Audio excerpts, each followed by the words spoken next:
அகன்ற விழிகளும் கொண்ட உமையம்மையும் கணவனே, எங்களுடைய தலைவனே, வண்டுகள் நிறைந்த இந்த அருமையான திருக்குளத்திலே கைகளால் நீரை அடைந்து முகேர் என்று அந்த ஒலி தோன்றும் வண்ணமாக நீரிலே விழுந்து மூழ்கி உன்னுடைய திருவடிகளை புகழ்ந்து பாடி வெளி வழியாக நாங்கள் உங்களுக்கே இந்த அடிமைகளாக அந்த தொண்டுகள் செய்து நல்வாழ்வு எய்தினோம். ஆண்டவனாகிய நீ ஆன்மாக்களை அடிமை கொண்டு காத்தருகின்ற திருவிளையாடலினால் எல்லோரும் உய்தி பெறுகிறார்கள். இந்த உய்தி பெறும் வகைகள் அனைத்தாலும் எப்படியெல்லாம் இந்த தொண்டு செய்து உய்தி பெற முடியுமோ அப்படி ஈடேறிவிட்டோம். இனி நாங்கள் தங்களுடைய திருவடிகளிலே இருக்குமாறு காத்தருக என்று பெண்ணடியார்கள் விண்ணப்பமாகவும் தங்களுடைய அந்த கனவு நாங்கள் கொண்ட கொள்கை நிறைவேறும் வண்ணம் ஒரு அற்புதமான விண்ணப்பம். 9வது பாடலும் அருமையான விண்ணப்பம். இதிலும் அந்த நீராடும் பொழுது விண்ணப்பம் செய்து நீராடுதல். ஒரு செயல் நடக்கும் பொழுது இன்னைக்கு விழா நடந்தது, அந்த விழா சிறப்பாக நடைபெற வேண்டும் என்று எண்ண வேண்டும். இது நாம சாமி மட்டும் கும்பிட்டா பத்தாது. இந்த விழா நன்றாக நடக்க வேண்டும் என்றாலே அது சிறந்த எண்ணம். ஒரு பணி ஒரு வேலை என்றாலும் அது சிறப்பாக நடக்க வேண்டும் என்று விண்ணப்பம் வைப்போம். அதுபோல இந்த பெண்ணடியார்கள் எல்லாம் ஒன்று கூடி நீராடுகின்ற காட்சி. இந்த நீராடுதல் மார்கழி திங்கள் மிக சிறந்த ஒன்று. ஆன்மாக்கள் எளிதாக கரையேறும். அதனாலதான் இந்த மாதம் மிகுந்த சிறப்புடைய மாதமாக பீடு உடைய மாதம் என்று இதற்கு பெயர். பீடு என்றால் பெருமை. அதை எப்படி ஆக்கிட்டாங்கன்னா பீடு அது டையாகி போச்சு, பீடை மாதமா ஆக்கிட்டாங்க. அது பொருள் மாறி போயிடும். ஒரு சொல் ஒரு எழுத்து ஒரு சின்ன மாற்றம் ஏற்பட்டு விட்டால் அது பொருள் மாறிவிடும். அதனால பீடு என்றால் பெருமை. இந்த மாதத்தில் எது செய்தாலும் அது சிறப்பாக நடக்கும். இந்த மாதத்திற்கு மேல் பெருமை வேறு மாதங்களுக்கு இல்லை என்றவாறு பீடுடைய மாதம். எனவே இந்த பெண்ணிடையார்கள் எல்லாம் நீராடுகின்ற அருமையான காட்சியில் மொய்யா தடம் பொய்கை புக்கு முகேர் என்ன கையால் குடைந்து கடல்வாள். பெரும்பாலும் நீர்நிலைகள்ல நாம குளிக்க போறோம்னா குற்றாலத்துல போய் குளிக்கிறோம். அந்த அருவியில குளிக்கும் போது இருக்கிற அந்த அழகும் அதுல மயங்கி நிற்பமே ஒழிய இறைவன் நினைப்பு அந்த நேரத்தில் வந்தா அதான் சிறப்பு. இன்னும் அந்த பெண்கள் எல்லாம் எப்படி இருக்காங்கன்னா அந்த இறைவனை முன்னிறுத்தியே நீராடுகிறார். இப்ப ஆத்துல இறங்கி குளிச்சோம்னா அந்த தண்ணீர் வருகின்ற அந்த சுகத்திலே நாம மெய் மறந்து இறைவனை அப்ப கும்பறதை விட்டுருவோம். ஆனா இவர்கள் எல்லாம் எப்படி புகழ்ந்து பாடிக்கொண்டே நீராடுகிறார்கள். நமக்கு இன்னைக்கு திருவிழா அற்புதமாக திருவாதிரை விழா நடந்திருக்கிற நிலையிலே நம்மையும் இறைவன் அந்த குளிர்வித்த அருளிலே நீராடிய நிலை, இறைவனுடைய திருவருளில் நீராடுகின்ற அந்த நிலை. இந்த வண்டுகள் மொய்ந்த இந்த திருக்குளம் மொய்யா தடம் பொய்கை. மொய்த்தல் என்பது நிறைய பூக்கள் மலர்ந்ததுன்னா அந்த பூக்களில் இருக்கிற தேனை சுமைப்பதற்காக வண்டுகள் எல்லாம் வரும். வண்டுகள் இருந்தா அந்த குளம் எல்லாம் எங்க பார்த்தாலும் ரீங்காரமாக இருக்கும். அப்படிப்பட்ட ஒரு திருக்குளம் பார்த்தீங்கன்னா எவ்வளவு இயற்கை சூழ்ந்த இடமாக இருக்கும். எனவே நீராடுபவர்கள் எல்லாம் நெருங்கி இருக்கின்ற அந்த பூக்கள் நிறைந்த குளத்திலே நீராடுகின்ற புகுந்து நீராடுகிறார்கள். அந்த நீராடுதல் 2 வகை. நமக்கு அகம் நீராடுதல் புறம் நீராடுதல் என்று 2 உண்டு. புறத்திலே நீராடுறதுனா எல்லாருக்கும் தெரியும். நம்ம வீட்டுல குளங்கள்ல ஆற்றுல குளிக்கும். அகத்திலே நீராடுவது எப்படி அப்படின்னு நம்முடைய திருவள்ளுவர் தேவனார் இது அகத் தூய்மை புறம் தூய்மை. நீராடுவது எதுக்கு? உடம்புல இருக்கிற அழுக்கு நீங்குவதற்காக. அதுபோல மனதிலும் அழுக்கு சேர்ந்து கொண்டே இருக்கும். தொடர்ச்சியா நம்முடைய எண்ணுகிற எண்ணங்கள் பேசுற பேச்சு இதெல்லாம் மனதிலே அழுக்கு சேர்ந்து கொண்டே இருக்கும். இதை நம்ம சுத்தம் பண்றதே இல்லை. பெரும்பாலும் நம்முடைய அருளாளர்கள் இதற்குத்தான் முக்கியத்துவம் கொடுப்பார்கள். இப்போ வெளியில குடிக்கிறோமோ இல்லையோ மனதில் உள்ளே தூய்மையாக இருக்க வேண்டும். அதனால இதற்கு அகத்தூய்மை என்று நம்முடைய திருவள்ளுவர் தேவனார் வாய்மை என்ற அதிகாரத்திலே முதல் குறள் 30வது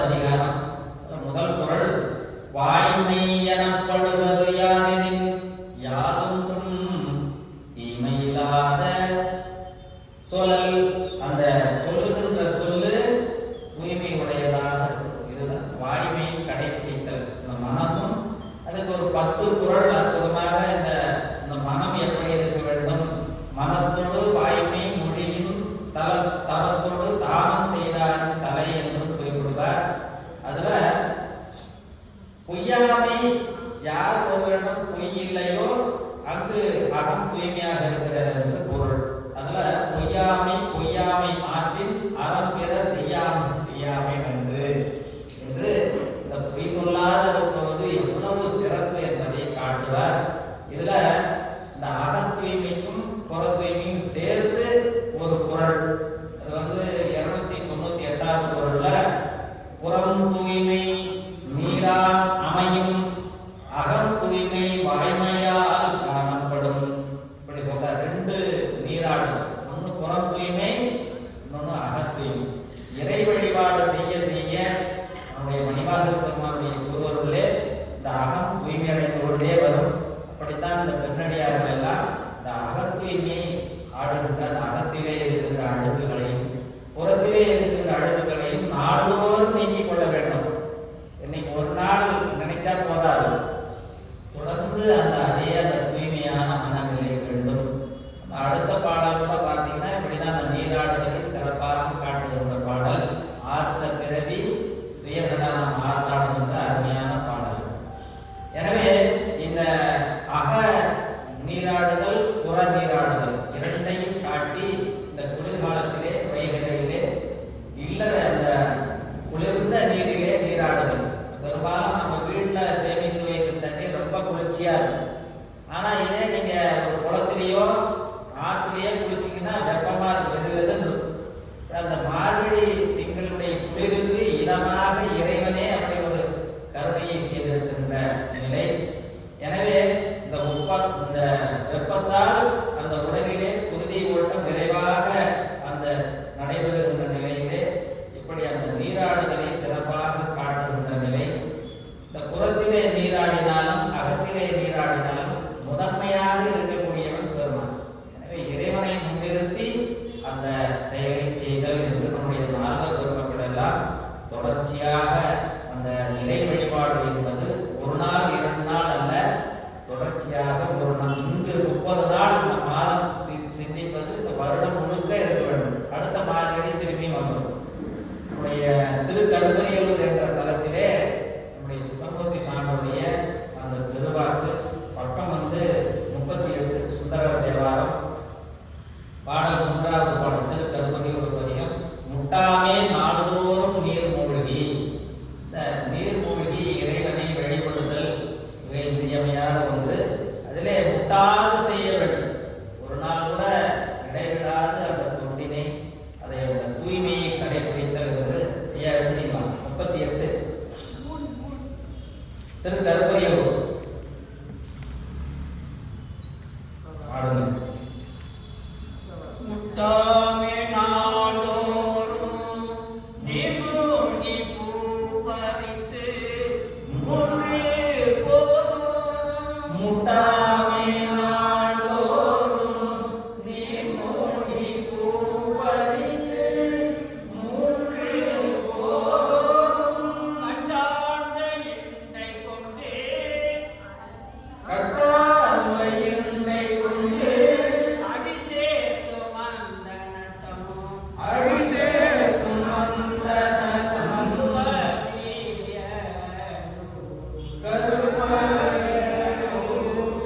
முட்டாட்டு பாட்டாகி காட்டு பாட்டாகி நானை குழகனை நிலானை குழலை கோயில் கோரி கோயில் எட்டான மூர்த்தியை இணைந்த போதவர் நமக்கு நிறைந்த போதவர் நமக்கு இனியவாறே. முட்டாது நாள்தோறும் நீர் மூழ்கி பூப்பதித்து வழிபாடு செய்யும். இது நம்முடைய அடியார்கள் எல்லாம் செய்கின்ற சிறப்பு. எனவே இந்த கையால் குடைந்தும் கடல் பாடி, இந்த குடைந்து நீராடும் பொழுதும் இறைவனையே போற்றுதல். குற்றாலத்துல எத்தனை பேர் குடிச்சிருக்கிறீங்க? குற்றால அருவியில் நிறைய பேர் குடிச்சிருக்கிறீங்க. அங்க அருவியில் குளிக்கும் போது சிவபெருமான கும்பிட்டீங்களா அப்படிங்கிறதா அந்த நமக்கு அப்படிலாம் மறப்போம். அருவியில குளிக்கும் போது மறந்துடுவோம்னு சொல்லிட்டு ஏற்காடியிலே பார்த்தீங்கன்னா பாறையில நிறைய சிவலிங்க திருமேனிகள் இருக்கும். வேணா தண்ணி கையில குடிச்சு ஊற்றி அபிஷேகம் பண்ணலாம். அருவியிலே அது குடிச்சிட்டு இருக்கும் அந்த சிவலிங்கம். உள்ளேயே சிவலிங்கம்லாம் உண்டு. அப்போ நாம் அந்த இடத்துலையும் மறந்துவிடுவோம் என்று அந்த அருவியில குளிக்கும் போது சிவலிங்க திருமேனியே அடையாது. எதிரிலேயே பார்த்தீங்கன்னா குற்றாலீஸ்வரர் கோயிலை பார்த்துட்டே குளிக்கலாம். ஒரு அமைப்பு இறைவன் ஏற்படுத்தி இருக்கின்ற அற்புதமான தலம். அந்த நீராடும் பொழுது இறை நினைவோடு நீராடுதல் மிக இன்றியமையாத ஒன்று என்பதை நம்முடைய நால்வர் பெருமக்களால் போற்றப்படுகின்ற அந்த கருணை உடையது. அப்பர் சுவாமிகளுடைய திருவாரூரில் நீங்க எங்க குளிச்சா என்ன, நீங்க கங்கையில நிறைய பேர் என்ன சொல்லுவாங்கன்னா கங்கைக்கு போய் குளிச்சா போதும் அப்படின்னா அப்பர் சாமி சொல்றார், கங்கையில போய் குளிச்சா போதும், சிவபெருமானை நினையாது குளிச்சிங்கன்னா புண்ணியம் இல்லை. நீங்க எங்க குளிச்சாலும் நீங்க இங்கேயே கங்கை வந்துவிடும். நம்ம வீட்டுல நீங்க குளிச்சிங்கனாலும் கங்கையை நினைச்சீங்கன்னா இங்க வந்துடும். பெருமானை நினைத்து குளித்தால்தான் அது பயன். அதனால கங்கை ஆடிவேன் காவிரி ஆடிவேன், புண்ணிய தீர்த்தல போய் குளிச்சா போதும்னு போவாங்க. நான் சின்ன வயசுல எங்க சொந்தக்கார ஒரு மாமா ஒருத்தர், எல்லாரும் என்ன நினைப்பாங்க, திருநள்ளாறுல போய் இந்த குளத்துல குளிச்சுட்டு அந்த ட்ரெஸ்ஸை விட்டுட்டு கட்டிருந்த வேற ட்ரெஸ் போட்டுட்டு கோயிலுக்கு போனா போதும் அப்படின்னு தான் நினைப்பாங்க. அவரு அங்க போனா கசகசன்னு பேசுவாங்க. கோயில்ல அந்த குளிச்சுட்டு குளிக்கிறது என்ன நினைச்சு குளிப்பாங்க, எல்லாம் சனீஸ்வரன் நினைச்சு குளிப்பாங்க. ஏன் ஆனா அங்க போய் தர்பாரேஸ்வரன் நினைச்சு குளிக்கணும், அஞ்செழுத்த சொல்லி குளிக்கணும். சரி, குளித்த பிறகு அங்கெல்லாம் கிராமங்கள்ல பாத்தீங்கன்னா வீட்டுல ஒருத்தர் ஏதாவது சொல்லணும்னா ஒரு குறை சொல்லி திட்டிக்குவாங்க.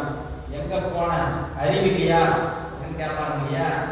அப்படி எதை கிணத்துக்காக அங்க குளிக்க வந்தப்போ குளிச்சு கரையில ஏறிட்டு அந்த துண்டா காணும். அவர் திட்டுறாரு, எங்க போச்சு அது அப்படின்னு. அப்போ அங்க போனாலும் குணம் மாறின, தண்ணியில எங்க தீர்த்தத்தில் குளிச்சாலும் குணம் மாறிடும், பேச்சு மாறிடும். கரையில ஏறிட்டு அந்த திட்டார் மனைவியை. அப்ப திட்டும் பொழுது அது பயன் இல்லாம போகும். நீராடுதல் பயன் இல்லாத செயலாக அங்க புண்ணியமான வார்த்தைகள் அஞ்செழுத்து சொல்லணும். இறைவன் திருநாமம் நல்ல செயல், நம்முடைய வினையெல்லாம் இப்போது நீங்கியது, இனிமேல் நாம் நன்றாக இருப்போம்ங்கிற நினைப்பு இருக்கும். இதுதான் ரொம்ப முக்கியமான ஒன்று. கைகளால் நீரை தொடாவி இந்த பெருமடியார்கள் எல்லாம் இறைவனுடைய திருவடிகளை பாடி பரவுகின்றார்கள். அப்பர் சாமி பாடிய பாடல் 514 அப்பர் தேவாரத்துல 2வது பாடல், கங்கை ஆடினேன் காவிரி ஆடினேன். எங்க குளிச்சாலும் இறை நினைப்போடு குளித்தால்தான் பயன். இது ஒரு அருமையான கருத்தை உடைய அப்பர் சுவாமிகள் காட்டுகின்றனர். அப்பர் தேவாரம் 514. ஒரு குரு இருந்தாராம், அவருக்கு நிறைய சீடர்கள். அந்த குரு, ஐயா நாங்கெல்லாம் கங்கை காசிக்கு போயிட்டு வரோம் அப்படின்னு சொன்னாங்க.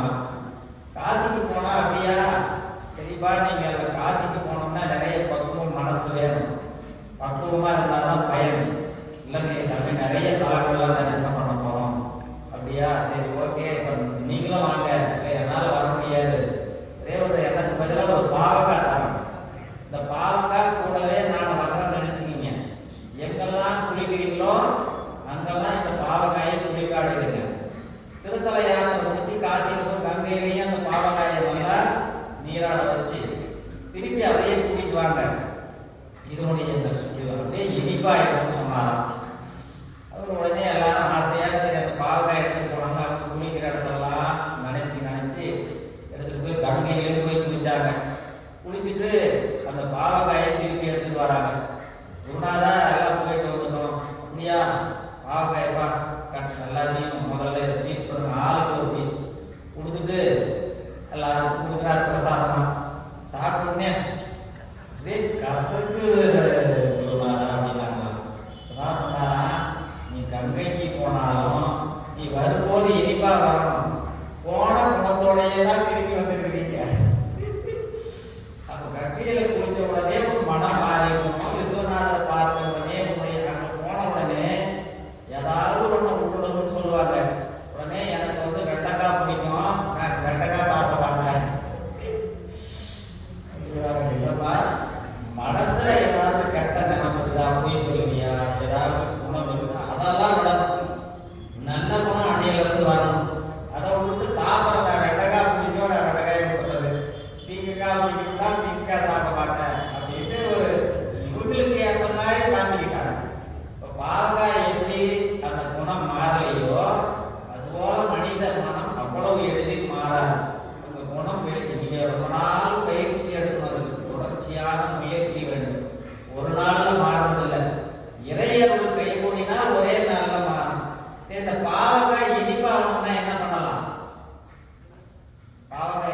சாப்பிடணும்னா என்ன பண்ணலாம்? என்ன பண்ணா இனிக்கும்?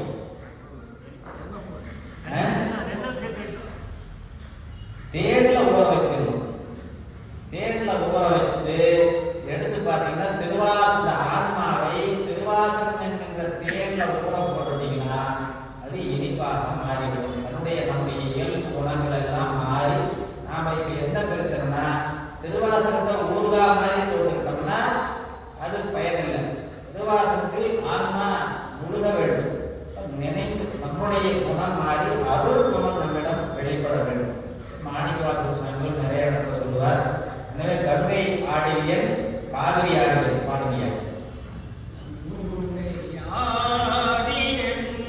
கங்கை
கோடி தீர்த்தம் கலந்து குளித்து அவை ஆடினாலும் அரணுக்கு அன்பில்லையே. பெருமான் மேல் அன்பு செலுத்தவில்லை என்றால் நம்முடைய அந்த அருள் நிலை எப்படி இருக்கும் அப்படின்னா, ஓடும் நீரினை ஓட்டை குடத்தட்டி மூடி வைத்திட்ட மூர்க்கனோடு இருக்குது. இப்போ ஓட்ட குடத்துல எவ்வளவு தண்ணி தான் ஊற்றி ஊற்றி பார்க்கலாம், கீழே ஓட்டங்கிறத பார்க்கவே இல்லை. பானையில ஊற்றி பார்க்கலாம், கொஞ்ச நேரத்தில் தண்ணி காணும். அப்புறம் திரும்பி போய் கொண்டு வந்து ஊத்துறான், அப்புறமும் பார்த்தா தண்ணி காணும். திரும்பி ஊற்றிக்கிட்டே இருக்கிறோம். இப்படி நாம செஞ்சுக்கிட்டே இருக்கிறோம். இப்ப இந்த மாதிரி ஒருத்தர் ஊத்துறாருன்னா நம்ம என்ன சொல்லுவோம்? முதல்ல பானையை நம்மளா இருந்தா என்ன பண்ணுவோம்? பானை ஏன் தண்ணி நிக்கல, நம்ம அதை பார்க்கணும் இல்லையா? இப்ப நம்ம கிட்ட அருள் குணம் வரல, என்ன காரணம்? இப்ப நம்ம கிட்ட எங்கேயோ ஓட்ட இருக்கு இல்லையா? நம்முடைய அருளுக்கு வந்து கும்பிடுறோம், திருப்பி போகும்போதே சண்டை போட்டுட்டே போறாருன்னு வச்சுக்கலாம். ஏதோ ஒரு தவறு செய்கிறார். அப்ப என்ன நினைக்கணும்? கோடிய கோயிலுக்கு இருக்கு, இப்ப வாங்கினது எங்கேயோ அங்கேயே போயிடுச்சு இல்லையா? அப்படி இந்த அருள் குணம் நம்மிடம் வந்து மாற்றத்தை ஏற்பட வேண்டும். நம்முடைய அந்த வாய்மையும் அந்த தூய்மையும் வர வேண்டும் என்று அருளாளருடைய இந்த கருணை நிலை கையால் உடைந்தும் கடல்வாடி ஐயா வழியொழியோ வாழ்ந்தோம்கா ஆரடைவோ. இந்த பெண்ணடியாரெல்லாம் அப்படியே என்ன சொல்றாரு பெருமான் கிட்ட, நாங்கள் வழி அடியார், எங்க அப்பா சாமி கும்பிட்டார், எங்க தாத்தா கும்பிட்டார், எங்க தாத்தாவுக்கு அப்பா கும்பிட்டார், அப்படி வழியாக தொடர்ச்சியாக வருதல். உடைய திருஞான சம்பந்த சுவாமிகள் அவதாரம் அப்படித்தான் நிகழ்ந்ததுன்னு சொல்லுவாங்க. அவனுடைய தந்தை வழி தாய் வழி அந்த தொடர்ச்சியா வழியாக பெருமானுக்கே தொண்டு செய்தது. அதனால்தான் அப்படி ஒரு ஞான குழந்தை அவர்களுக்கு பிறந்தது. எனவே அந்த 7 தலைமுறைக்கும் பெருமானுக்கே தொண்டு செய்யணும்னா அந்த குடும்பம் ரொம்ப புண்ணியம் செய்திருக்கணும். அவ்வளவு எளிதல்ல. சக்கரம் போல மாறிக்கிட்டே இருக்கும், திருப்பி ஏறும் இறங்கும். அப்படி இருக்கிற நிலையிலே அருளாளர்கள் இந்த நிலையிலிருந்து உயர்ந்து விடுவார்கள். இப்படி ஒரு வழியடியோம் என்று வழியாக பெருமானுக்கே தொண்டு செய்கின்ற நிலையிலே வாழ்ந்துக்கார் ஆரழல் போல் செய்யா வெண்ணீராடி செல்வா செல்வருக்குள் என்று அந்த செந்நிறமுடைய பெருமான், அந்த செம்மை நிறத்து வந்து குற்றமில்லாத நிலையும் செம்மை. அந்த செம்மை பெறுதல் என்பது என்றால் தூய்மை அடைதல், உயர்ந்து அந்த இறைநிலை அடைவதற்கு செம்மை என்று மெய்மையாம் உழவை செய்து இல்லையா? விருப்பெரும் வித்தை வித்தி பொய்மையாம் கலையை வாங்கி பொறையனும் நீரை பாய்ச்சி அப்புறம் தம்மையும் நோக்கி கண்டு நகரனும் வேலையிட்டு செம்மையுள் நிற்பாராக சிவகதிப்படி. இந்த செம்மை என்ற நிலையிலே அந்த குற்றமற்ற நிலை, அந்த அறத்தின்படி வாழுதல் என்ற நிலையிலே இந்த ஆன்மா அந்த தூய்மை அடைந்து விட்டால் அது இறைநிலை. எனவே செய்யா வெந்நீராடி செல்வா சிறுவர்கள். வெந்நீர் ஆடுதல் வெள்ளை நிறமாகிய திருநீற்றில் அணிந்து கொள்ளுதல். திருநீர் வெண்மையாக இருக்கணும், அது ரொம்ப கருநிறமாக இருக்கக்கூடாது. இதெல்லாம் ஒரு திருநீர் எப்படி செய்யணும்னே கணக்கு உண்டு. மந்திரங்களை சொல்லி பதிகம் பாடிக்கொண்டு தூய்மையான அந்த நாட்டு பசுகளுடைய சாணத்திலே எடுத்து அதை முறையாக அதை உருண்டை செய்து காய வைத்து குடம் போட்டு அதனை அதிலிருந்து எடுப்பார்கள். அதற்கு பல கணக்கு உண்டு. எனவே அதிலே விளக்கத்தக்கதையெல்லாம் விளக்கி கொள்ளத்தக்கதை அந்த இறை அருளை பெற்று அதனை செய்தது. எனவே திருநீற்றில் குளித்தாலே குளித்த கணக்கு. ஒவ்வொரு சிலர் பார்த்தீங்கன்னா திருநீரே குளிக்கிற மாதிரி பூசிக்குவாங்க, அப்படியே உடம்பெல்லாம் திருநீர் பூசிக்குவாங்க. எனவே இங்கு வெந்நீர் என்பது என்ன கணக்கு? நம்ம ஏன் திருநீர் பூசிக்கிறோம்? திருநீர் திருவருள், அம்மை அம்பாள் தான் வந்து பெரும்பாலும் குங்குமம் தான் அம்பாள்னு நினைச்சுக்குவோம். ஆனால் வெந்நீர் தான் அம்பாள். அதனால இந்த வெந்நீர் அணிந்தாலே திருவருள் நம்ம நெத்தியிலே திருவருள் இருக்குன்னு அர்த்தம். திருநீர் இல்லைன்னா திருவருள் இல்லை. ஆனால் திருவருளை எடுத்து பதித்துக் கொள்ளுதல் அன்னை. அதனால நம்முடைய திருநீற்று திருப்பதிகத்திலே அங்கு பராவனமாவது நீர், பாவம் அறுப்பது நீர், தராவனம் ஆவது நீர், தத்துவமாவது நீர். திருஞான சம்பந்த சுவாமிகள் பராவனம் என்பதற்கு அன்னையை குறிக்கும், சக்தியை குறிக்கும். அம்பாள் தான் திருநீர். நீங்க திருநீர் அணிந்தாலே அது திருவருள் வந்துவிட்டது என்று பொருள். எனவே அவ்வளவு சிறப்பு. பேரொழி காலத்திலே உலகமெல்லாம் ஒடுங்கிருச்சுன்னா, இந்த உலகமெல்லாம் ஒடுங்கி அந்த ஒளி காலத்திலே பெருமான் தனித்து இருப்பாங்க. இப்ப சக்தியும் சிவத்திலே ஒடுங்கிவிடும். அந்த நிலையில அந்த பெருமான் மேல் அந்த சக்தி அப்படியே திருநீராக படிந்திருக்கு. அப்படி நம்முடைய புராணங்கள், நம்முடைய சாத்திர நூல்கள் எல்லாம் இது அனாதி பூதி, அந்த அனாதி பூதி என்று அந்த படர்ந்திருக்கின்றதை காட்டுவார்கள். எனவே இப்படிப்பட்ட பெருமான் நம்முடைய திருஞான சம்பந்த சுவாமிகள் முதல் ஞானப்பால் உண்டவுடனேயே பாடிய பதிகம் தோடுடைய செவி. அதுல தோடுடைய செவியன் விடையேறி போர் மதி சூடி காடுடைய சுடலை பொடி பூசியன் உள்ளம் கவர்கள். அதுல காடுடைய சுடலை பொடி பூசி, அந்த பொடி பூசுதல் வெந்நீர் ஆடுதல் இறைவனுக்கு உகந்தது. அபிஷேகத்திலேயே அவருக்கு பெருமாள் ரொம்ப பிடித்த அபிஷேகம் வெந்நீரை அபிஷேகித்தல் ஒரு சிறப்பு. அப்படிப்பட்ட திருநீற்று திருப்பதிகம் அருமையான ஒரு திருப்பதிகம். திருநீற்றுக்காக ஒரு பதிகம் முழுமையாக நம்முடைய திருஞான சம்பந்த சுவாமிகள் பாடியிருக்கிறார். எனவே இந்த பெண்கள் எல்லாம் பெருமானை போற்றுகிறார். வெந்நீர் ஆடி செல்வா சிறுவருக்குள் மையா தரங்கன் மடந்தை மணவாளா. இந்த செல்வம் என்பது திருவாகிய வீடு பேறு முத்தி செல்வத்தை உடையவனே என்று பெருமானை போற்றுகிறார்.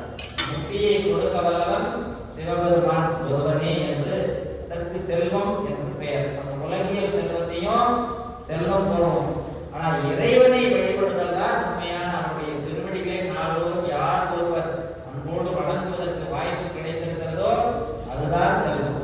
செல்வ நெடுமாடம் சென்று சேனோங்கி செல்வ மதிதூய செல்வம் உயர்ந்த செல்வ வாழ்வில்லை சிற்றம்பலம் மேய செல்வம் கடல் ஏற்றும்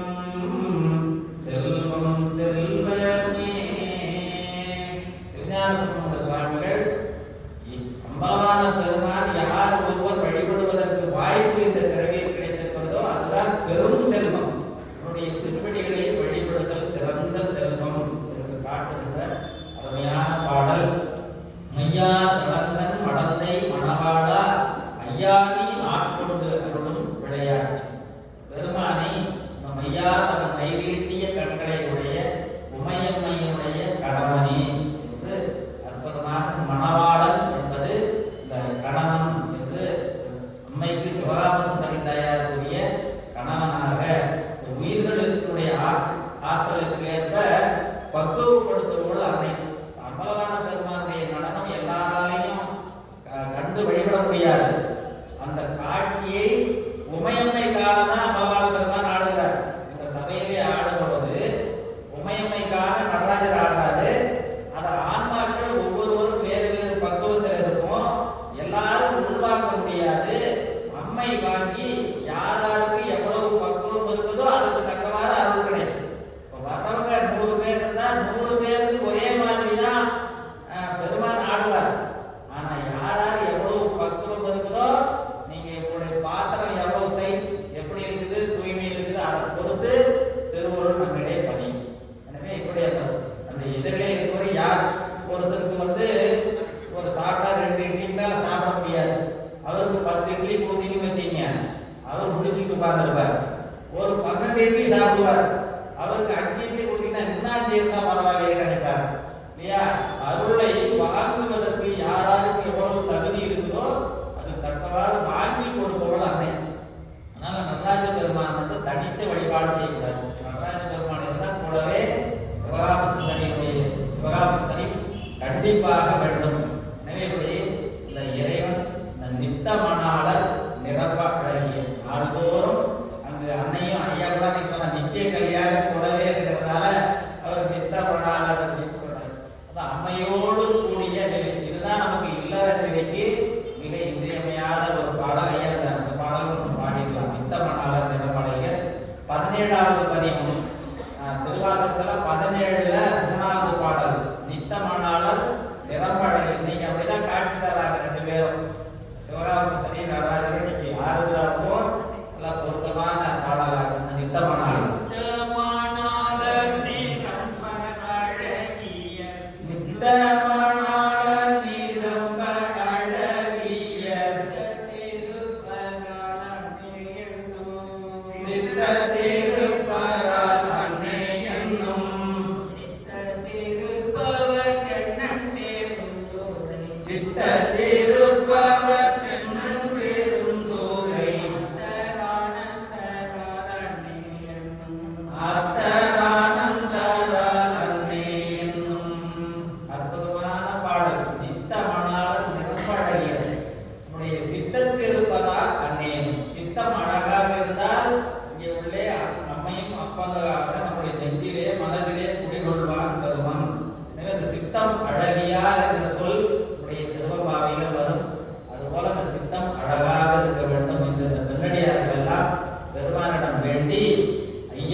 வண்டி எடுத்தீங்கன்னா அது ஏன்னு தெரியாது, எல்லா சிக்னலும் ஓப்பன்ல இருக்கும். அப்படியெல்லாம் வரும். இந்த விளையாட்டு நான் சொன்னது ஒரு சின்ன உதாரணத்துக்கு சொன்னேன். இது போல நம்மை ஆட்கொண்டு அருளுதல், நம்மை அடியாக ஆக்கி திருநீர் பூச வைத்ததே ஒரு திருவிளையாடல் தான்.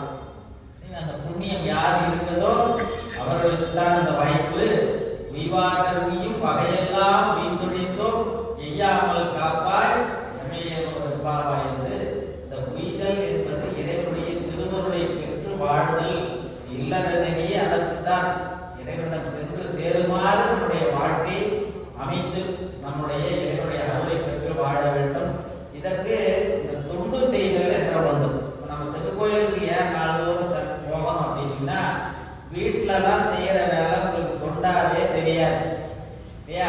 பாத்திரங்கள்லாம் சட்டி பானை கழுவுறேன், சாமி கும்பிடவே வேலை இல்லை, அது ஒரு தொண்டுன்னு அவங்களுக்கு தெரியாது. அதுவே மிகப்பெரிய சேவை. ஒரு குழந்தையை பராமரித்தல் மிகப்பெரிய சேவை. அதுபோல திருக்கோயிலுக்கு வந்தா அந்த கோயிலுக்கு அந்த தண்ணீர் கொடுத்தல், பூ தொடுத்து கொடுத்தல், விளக்கு ஏற்றுதல், இப்படி பல தொண்டுகள் உண்டு. இப்படி நாள்தோறும் தொண்டு செய்தால் என்ன கிடைக்கும் அப்படின்னா, நம்முடைய சுந்தரமூர்த்தி சுவாமிகள் அதை உறுதி தருகிறார். இந்த மண்ணுலகத்திலே இறைவன் கொடுத்த பிறவியிலே நீங்க தொண்டு செய்து விட்டால், எப்படி தொண்டு செய்யணும்? பெரிய புராணத்துல நாயன்மார்கள் செய்த மாதிரி தொண்டு நீங்கள் செய்துவிட்டால் உங்களுக்கு திருப்பை